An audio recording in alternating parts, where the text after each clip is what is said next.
जय Hind defence aspirants, welcome to Trishul defence academy YouTube channel.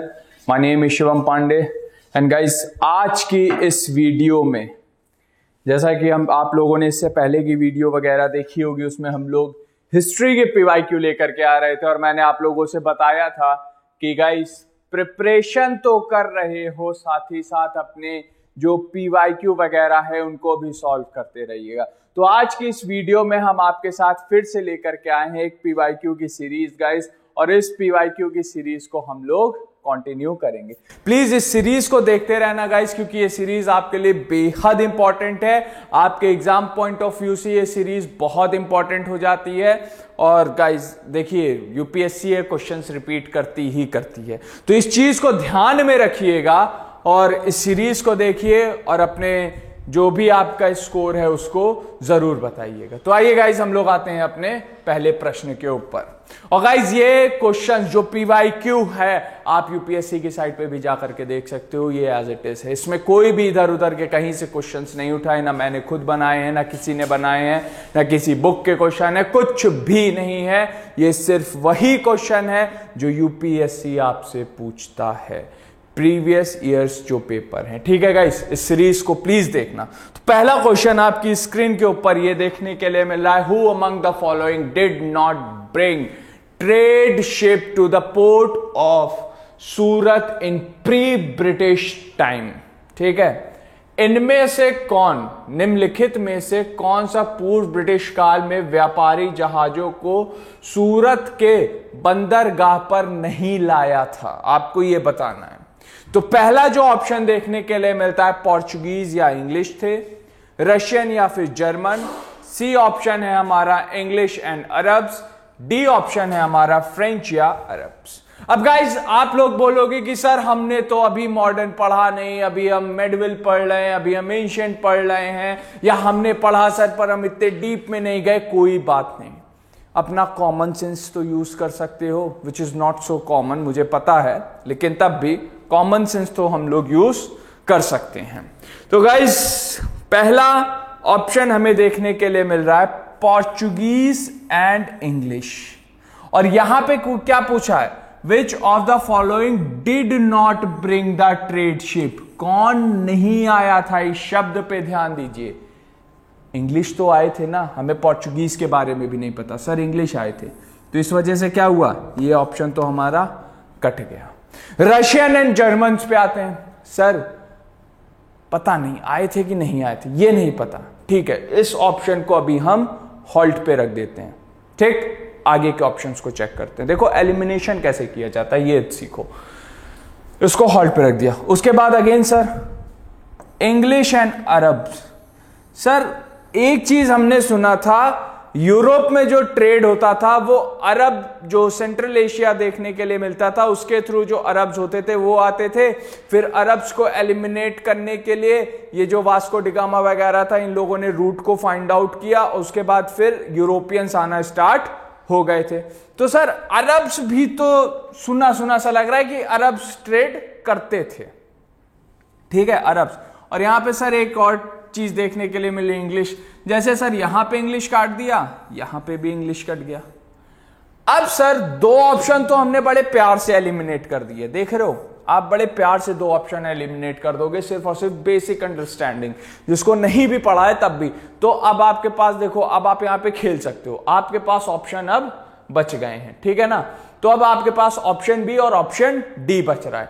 Option D क्या है, French and Arab. अभी पता चला कि सर यूरोप में फ्रांस और इंग्लिश की लड़ाई हुई थी, हमें यह भी पता है फ्रेंच भी इंडिया में थे, तो इस वजह से सर फ्रेंच भी कट गया।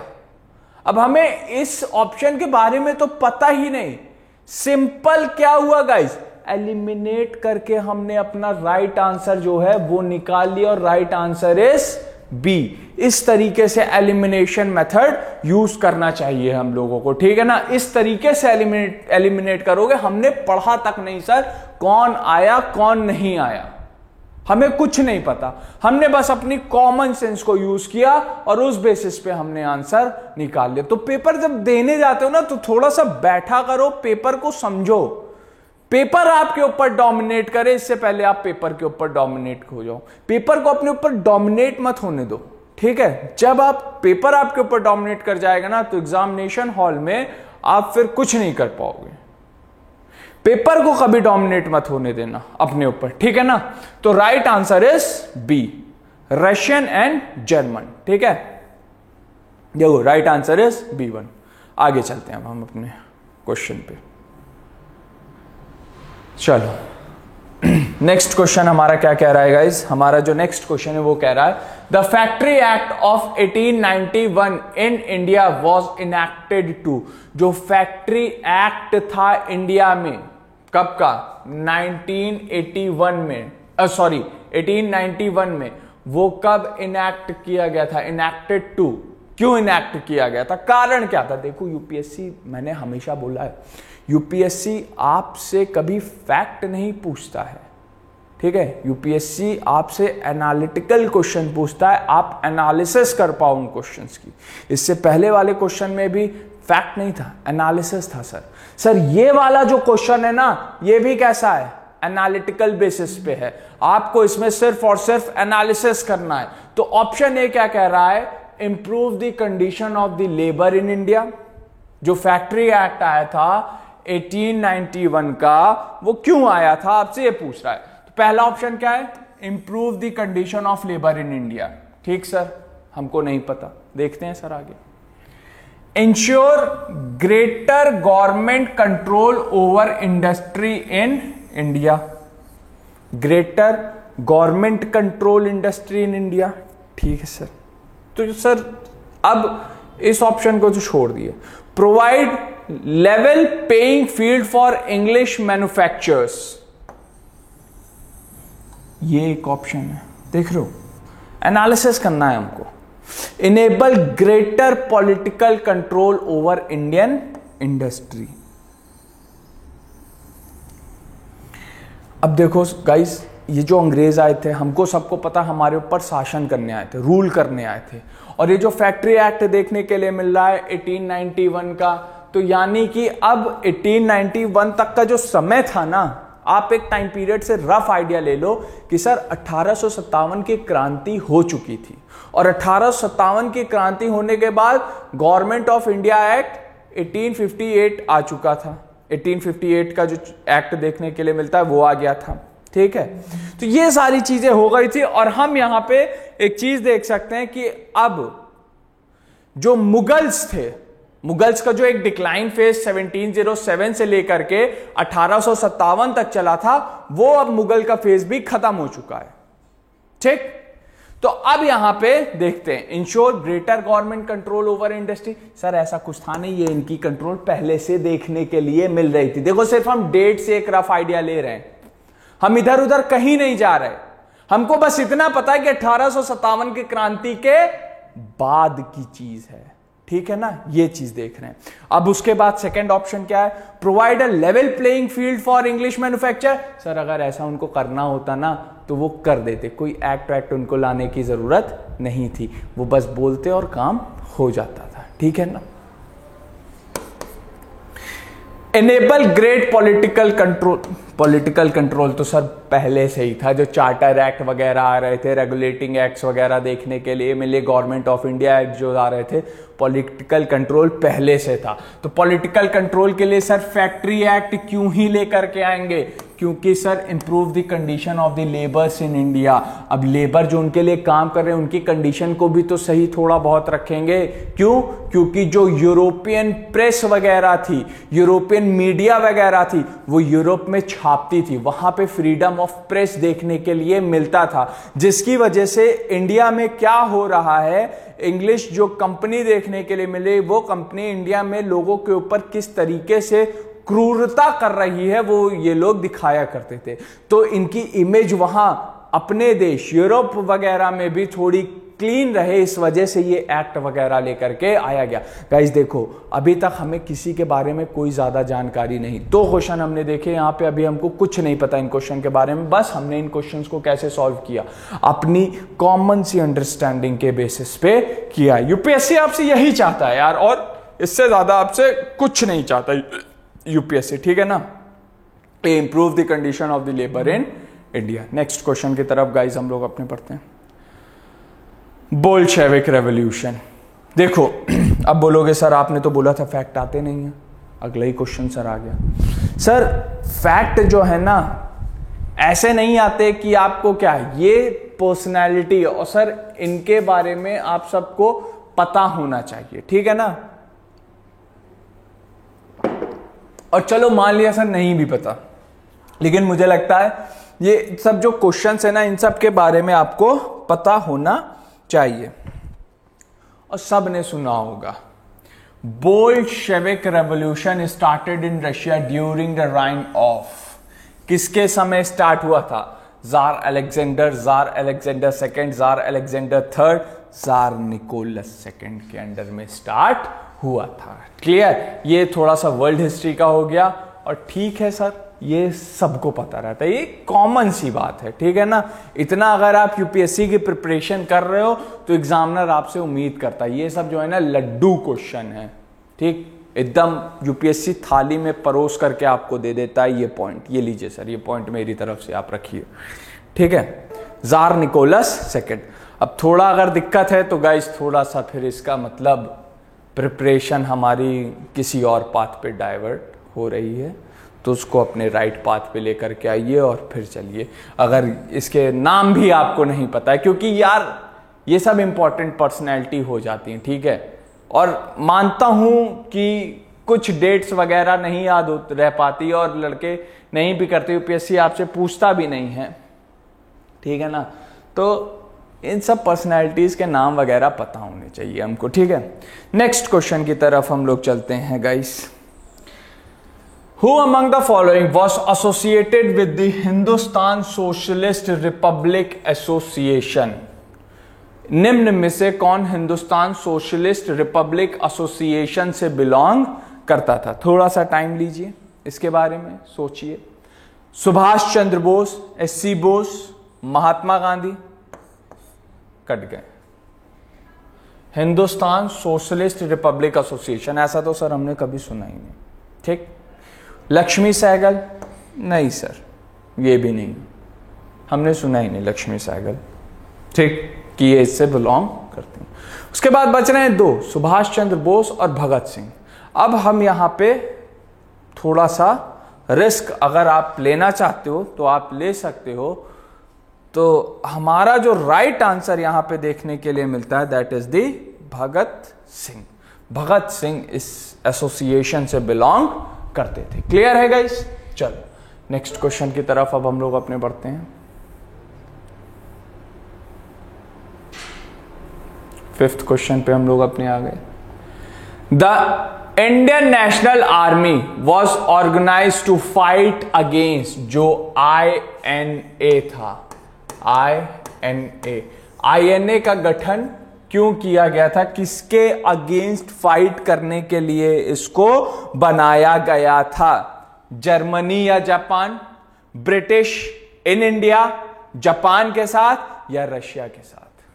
थोड़ा सा वर्ल्ड हिस्ट्री आ गई सर। अब यहां पे इंडियन हिस्ट्री और वर्ल्ड हिस्ट्री को क्या कर दिया गया? क्लब कर दिया गया। देखो यूपीएससी जो है ना, जैसे आप लोगों ने एक पेपर देखा होगा UPSC, I don't know NDA में आया था कि उसमें आया था, सीडीएस में आया था, मुझे क्वेश्चन नहीं याद है। आप लोग बोलोगे सर हम लोग केमिस्ट्री और हिस्ट्री को कैसे क्लब कर सकते हैं? तो यूपीएससी है, यूपीएससी क्या बोलता है? Sir hold my cup of T, आप मेरे चाय का प्याला पकड़ो, मैं करके दिखाता हूं। उन्होंने पूछा जो गांधी जी ने सत्याग्रह किया था, साल्ट सत्याग्रह वगैरह हुआ था, वो किस लिए किया था? मतलब साल्ट सत्याग्रह था और उसमें नमक को केमिकल फॉर्म में उनके लिख दिया गया था। तो इतिहास और केमिस्ट्री को मिक्स कर दिया। आता हुआ क्वेश्चन लड़का छोड़ करके चला है। क्यों? क्योंकि सर हमें केमिकल फॉर्मूला ही नहीं पता। तो ये यूपीएससी कर लेता है। तो जो इंडियन नेशनल आर्मी थी, इंडियन नेशनल आर्मी किस लिए बनाई गई? जाहिर सी बात है, इसको भी हम देख करके आंख बंद करके बता सकते हैं, अंग्रेजों से लड़ाई लड़ने के लिए, जो कि भारत में, ठीक, भारत में अंग्रेजों से लड़ाई लड़ने के लिए बनाई गई थी। किसने बनाई थी? अब आप लोग थोड़ा कमेंट सेक्शन में जरा मुझे प्लीज इसके बारे में बताना, ठीक। नाउ गाइस अगले क्वेश्चन की तरफ हम लोग बढ़ रहे हैं। देख रहे हो कितने लड्डू लड्डू से क्वेश्चन यूपीएससी पीवाईक्यू में आपको दिया है, और इससे हाई लेवल के क्वेश्चंस हम लोग हमारी जो टेस्ट सीरीज चलती है या हमारे जो टेस्ट वगैरह होते हैं उसमें देते हैं।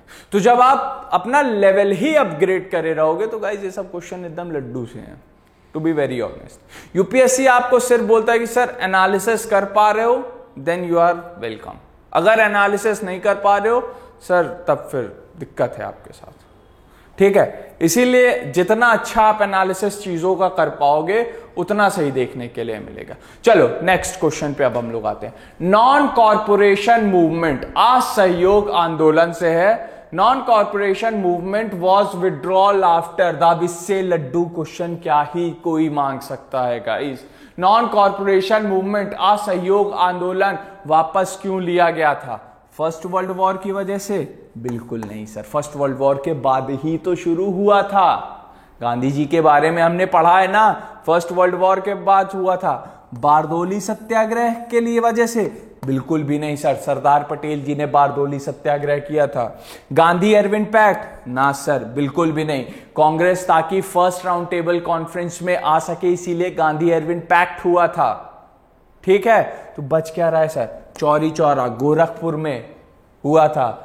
लोग, भीड़ क्या हुई थी? पुलिस ने लाठीचार्ज कर दी थी भीड़ के ऊपर, भीड़ आक्रोशित हो गई थी और पुलिस वालों को थाने के साथ जला दिया गया था, ठीक है। ये चीज देखने के लिए मिला था। चौरी चौरा हत्याकांड जिसको कहा जाता है, चौरी चौरा इंसिडेंट, चौरी चौरा इंसिडेंट हुआ था, ठीक है ना गाइस। ये चीज देखने के लिए, तो चौरी चौरा इंसिडेंट हुआ था, इस वजह से जो असहयोग आंदोलन था उसको वापस ले लिया गया था। क्लियर? अब ये देखो, अब इनसे लड्डू क्वेश्चन क्या ही यूपीएससी आपसे पूछेगा। चलो नेक्स्ट क्वेश्चन की तरफ हम लोग आते हैं। The salt satyagraha called by Mahatma Gandhi, जो महात्मा गांधी ने नमक सत्याग्रह बुलाया था, सो द, ठीक। अब ये 3 पॉइंट दिए गए हैं आपको, इसमें से जो करेक्ट आंसर है वो सिलेक्ट करना है। तो पहला ऑप्शन ये कहता है violation of salt along the coastal India, इस वजह, इसलिए ये कारण था। उसके बाद पार्टिसिपेशन ऑफ वुमेन, वुमेन भी साल्ट सत्याग्रह में पार्टिसिपेट करी थी। तीसरा पॉइंट आपसे बोल रहा है upward swing when it came to the working class joining in, ठीक है। अब इसमें से ये इन तीनों पॉइंट्स में से गाइस कौन सा पॉइंट सही है आपको ये बताना है। पहला पॉइंट क्या है? Violation of salt law along the coastal India, बिल्कुल सही बात है सर, 100%। कोस्ट लाइन के अलोंग ही तो साल्ट बनता है, समुद्र के पास ही तो साल्ट वाट की मैन्युफैक्चरिंग होती है, ठीक, बिल्कुल सही है sir. Participation of women, 100% sir, बिल्कुल सही है। वुमेन्स का भी पार्टिसिपेशन देखने के लिए मिला था। उसके बाद upward swinging when it came to the working class join, जब वर्किंग क्लास ने भी इसको ज्वाइन किया तो और तेजी से ये बढ़ा। गांधी जी अकेले, मतलब गांधी जी चले थे और गांधी जी के साथ साथ बाकी लोग भी चल पड़े थे इसमें, तो इस वजह से 3 के तीनों पॉइंट इसमें सही हैं, 1, 2 एंड 3। चलो नेक्स्ट क्वेश्चन की तरफ हम लोग बढ़ते हैं। 1, 2 and 3 is the right answer. Guys जो हमारा नेक्स्ट क्वेश्चन है वो है हमारा स्वदेशी मूवमेंट से। द स्वदेशी मूवमेंट इवोक्ड सीरियस रिस्पॉन्सेज इन, स्वदेशी जो मूवमेंट हुआ था वो कहां पे ज्यादा देखने के लिए मिला था? स्वदेशी मूवमेंट जो था आपको ये बताना है, ठीक है। स्वदेशी मूवमेंट, ठीक, सीरियस रिस्पॉन्सेस का कहां पे था? तो गाइस स्वदेशी मूवमेंट मद्रास या हैदराबाद, बंगाल, महाराष्ट्र, उसके बाद बिहार, उड़ीसा, बाकी तो देखना ही नहीं, तो B is the right answer. Bengal and Maharashtra is the right answer. Next question की तरफ हम लोग अपने चलते हैं गाइस। वाह, डॉक्ट्रिन ऑफ लैप्स, हड़प की नीति। The doctrine of lapse was the policy that aimed control the rebellion in the princely state, extended the military strategy of the British, regulate the landlords, extended the territorial boundary of the east India company. इसमें से क्या है? Doctrine of lapse. जाहिर सी बात है sir, हड़प नीति है। ठीक, extend the territorial boundaries of the English east India company देखने के लिए मिल रही है। नेक्स्ट क्वेश्चन की तरफ हम लोग अपने चलते हैं गाइस। 10th क्वेश्चन है हमारा। The permanent settlement 1973 introduce peasant right. उसके बाद जो परमानेंट सेटलमेंट था 1973 का, इसको लेकर के कौन आया था? कॉर्नवालिस लेकर के आया था परमानेंट सेटलमेंट को। ठीक है, तो आपसे पूछ रहा है जो परमानेंट सेटलमेंट है वो क्यों लेकर के आया था। ठीक,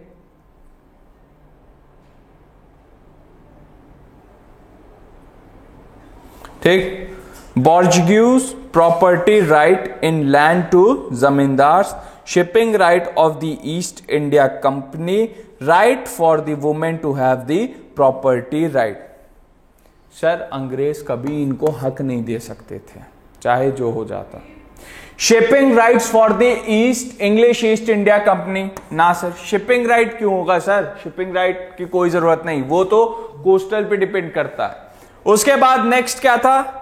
right for the women's. Sir ये बात तो यहीं से ही खट गई ना, और वुमेन्स के लिए भी राइट नहीं, फिर एलिमिनेट कर दिया sir. B is the right answer. तो इस तरीके से चीजें हम लोग कर सकते हैं। तो गाइज ये है हमारी सीरीज। आज हमने फिर 10 क्वेश्चन डिस्कस किए हैं, तो आप इनको देखिए, समझिए और देखिए यूपीएससी आपसे क्या बोल रहा है। हर साल के हम लोग इसी तरीके से क्वेश्चंस लेकर के आते रहेंगे, इस सीरीज को हम लोग आगे बढ़ाते रहेंगे, और आप ज्यादा से ज्यादा जुड़िए, देखिए कि कैसे यूपीएससी क्वेश्चंस आपसे पूछता है। और ये जो क्वेश्चंस आपसे पूछे गए हैं ना, ये एकदम नॉर्मल क्वेश्चंस आपको देखने के लिए मिलेंगे गाइस। बहुत हाई लेवल क्वेश्चंस नहीं है ये, बस आपको इसमें एनालिसिस करना आना चाहिए। अगर आप एनालिसिस करना आ गया आपको, तो आप शायद वेलकम है, आपका वेलकम है यूपीएससी में। ठीक, तो गाइज आज की सीरीज को यहीं रखते हैं, हम लोग आगे इस सीरीज को फिर से कंटिन्यू करेंगे।